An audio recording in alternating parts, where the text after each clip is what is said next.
জনাব তারেক রহমান সাহেব হিন্দু সম্প্রদায়ের শারদীয় দুর্গা উৎসবে তারা যেন নির্বিঘ্নে পালন করতে পারে, সেই জন্য উনি সারা বাংলাদেশে বিএনপি অঙ্গ সংগঠনের নেতৃবৃন্দকে নির্দেশ দিয়েছেন। জনাব তারেক রহমান নির্দেশ দিয়েছেন সারা বাংলাদেশের হিন্দু সম্প্রদায়ের সবচেয়ে বড় উৎসব শারদীয় দুর্গা পূজা মণ্ডলে পরিদর্শন করার জন্য। সেই ধারাবাহিকতায় উপজেলা বিএনপি, পৌর বিএনপি, তার সকল অঙ্গ সংগঠন, নবীনগর পৌরসভার বিভিন্ন পূজা মণ্ডল আমরা পরিদর্শন করছি। আমরা তারেক রহমানের নির্দেশে নবীনগরে বিভিন্ন পূজা মণ্ডপ আমরা পরিদর্শন করছি।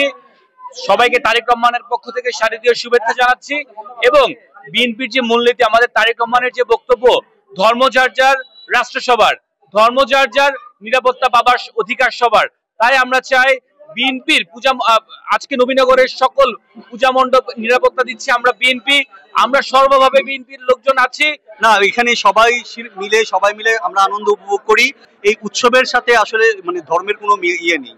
হ্যাঁ, ধর্মটা তারা পালন করতেছে, বাট যে উৎসবের যে ব্যাপারটা আছে সেটার সাথে যে মুসলমান এবং অন্যান্য ধর্মের লোকজন একসাথে, সেটা ঠিক আমাদের বিএনপির নেতৃবৃন্দ এসেও সেটা প্রমাণ করতেছে এবং এখানে আমি সেটা দেখতে পেয়েছি এবং আমি তার অংশ হতে পেরে আমি খুবই খুশি।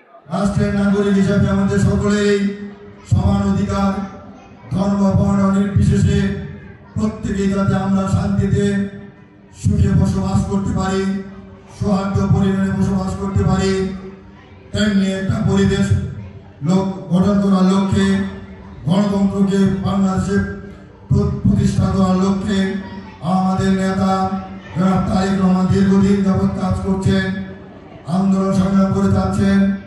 আজকে পরিবর্তিত পরিস্থিতিতে সুন্দর একটা পরিবেশে সারা বাংলাদেশে অত্যন্ত আনন্দঘন গণপরিবেশে শারদীয় দুর্গা উৎসব হচ্ছে।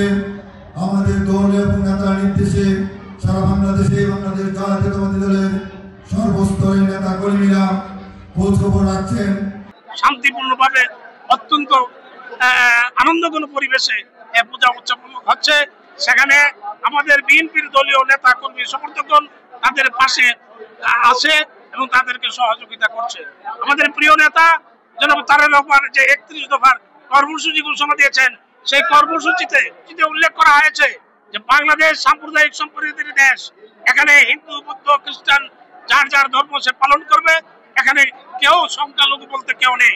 কাজে আমরা একথাই বলতে চাই যে আমাদের প্রিয় নেতার যে বার্তা, সে বার্তাই আপনাদের কাছে পৌঁছাতে চাই যে আমাদের নবীনগর এবং তথা বাংলাদেশ সাম্প্রদায়িক সম্প্রীতির দেশ। কারণ আমাদের নবীনগর একটা ঐতিহ্য আছে, আমরা হিন্দু মুসলমান আমরা সবাই একসাথে চলি, একে অপরের অনুষ্ঠানে, বিভিন্ন সামাজিক অনুষ্ঠানে, বিভিন্ন রাজনৈতিক অনুষ্ঠানে আমরা একে অপরকে দাওয়াত দিই এবং আমরা সবাই পার্টিসিপেট করি। আজকে আমি আমাদের নেতা বিএনপির ভারপ্রাপ্ত চেয়ারম্যান জনাব তারেক রহমানের নির্দেশে আমি আজকে নবীনগর পূজা মণ্ডপগুলিতে পরিদর্শন করতে আসছি এবং পূজা যে যারা সংশ্লিষ্ট নেতৃবৃন্দ আছে তাদের সাথে কথাবার্তা বলছি এবং কোনো রকম সমস্যা যাতে না হয় আমি তাদেরকে সেভাবে বলছি যে আমরা আপনাদেরকে সর্বত্র সহযোগিতা করব, আমরা পাহারাদারের দায়িত্ব পালন করব, যাতে করে আপনাদের পূজা পার্বণ পালন করতে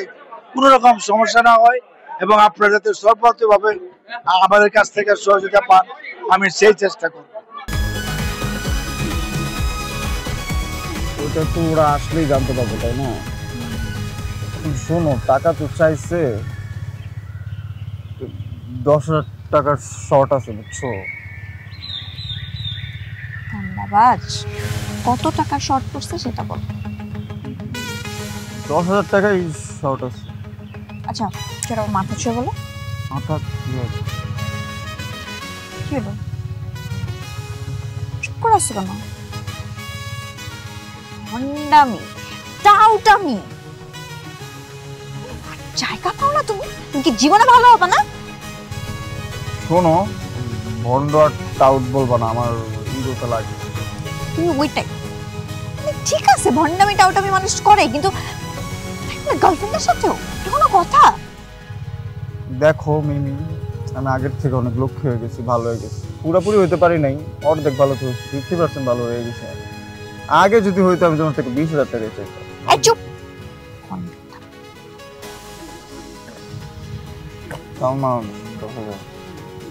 ঠিকভাবে বলো কত টাকা শর্ট করছে?